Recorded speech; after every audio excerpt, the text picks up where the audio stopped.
Dalam pandangan 4 mazhab, 3 mazhab menyuruh letakkan tangan, disuruh lipat tangan. Satu mazhab iaitu Imam Malik mengatakan meluruskan tangan lebih utama. Mazhab Malik solat begini, disuruh lepaskan tangan begini, enggak lipat. Disuruh lepaskan tangan, itu lebih utama daripada melipatnya dalam pandangan mazhab Malik. Tapi 3 mazhab yang lain melipat tangan lebih utama daripada meluruskannya. Namun mereka pun berbeza pendapat di mana diletakkan tangan itu ketika dilipat. Mazhab Hanafi menyatakan letaknya di bawah pusar. Mazhab Hanafi mengatakan ketika lipat tangan, tangan itu dilipat tapi letakkan di bawah pusar, di miyuk pusar. Jangan terlalu ke bawah untuk meregam hal lain, kan? Di bawah pusar. Jadi begitu dalam mazhab Hanafi. Makanya bapak jangan heran kalau kita jalan-jalan ke mazhab, ke negara bermazhab Hanafi, mereka itu salatnya begitu, tangannya rendah semua di bawah pusar.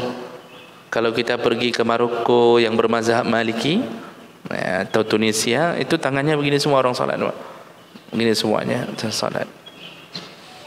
Makanya ada orang yang kadang-kadang suka menyalahkan saudaranya, biasanya karena kurang jalan-jalan dan tidak suka membaca.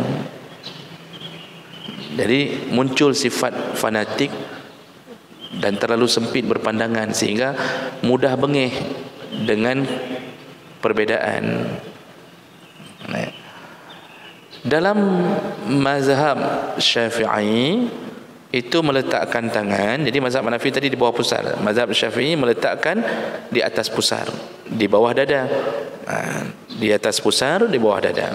Ada pandangan sebahagian kalangan Syafi'iyah disuruh lebih ke kiri untuk meletakkan tangan tepat di atas jantung, di atas hati, agar terkena detakan hati, karena hati adalah inti. Itu pandangan sebahagian kalangan Syafi'iyah.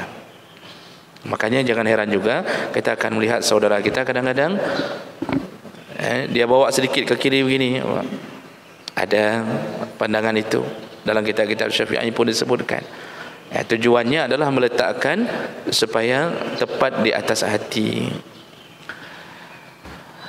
Makanya kita sering yang kita lihat seperti bermazhab Syafi'i di atas pusar begini, di bawah dada. Mazhab Hambali kebanyakan mereka berpandangan letakkan tangan di dada. Jadi yang melakukan begini dia telah mempraktekkan pandangan mazhab Hambali. Jadi begini, banyak kan sekarang yang kita lihat begini. Ini coba bapak tanya belajarnya di mana, gurunya dari mana, ikut pengajian di mana, pasti koneknya ke mazhab Hambali.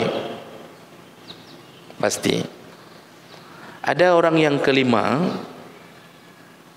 itu enggak letakkan tangan di mana-mana, memang enggak solat. Ini mazhab ahlu neraka. Jadi kita sesama yang solat mau letakkan tangan di mana saja ikut dengan petunjuk-petunjuk tadi. Itu mereka tadi berdalil masing-masing. Ini saya enggak hafal lagi dalilnya. Itu tidak mengapa mau letakkan di sini, karena ini meletakkan tangan ini sunnah.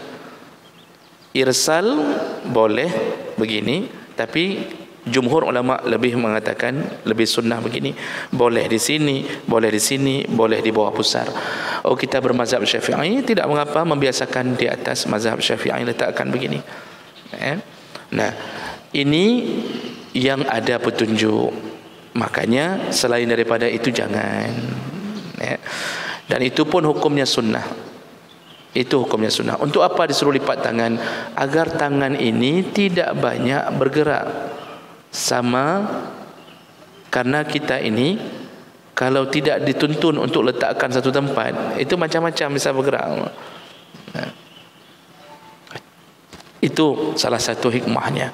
Baik, inilah yang hal-hal sederhana Tapi perlu kita jaga di dalam solat kita, dan Allah melihat kita seserius mana menghadap Allah Subhanahu wa taala. Begitulah Allah membukakan pintu surga bagi mereka yang tidak meremehkan ketika berhadapan dengan Allah Subhanahu wa taala.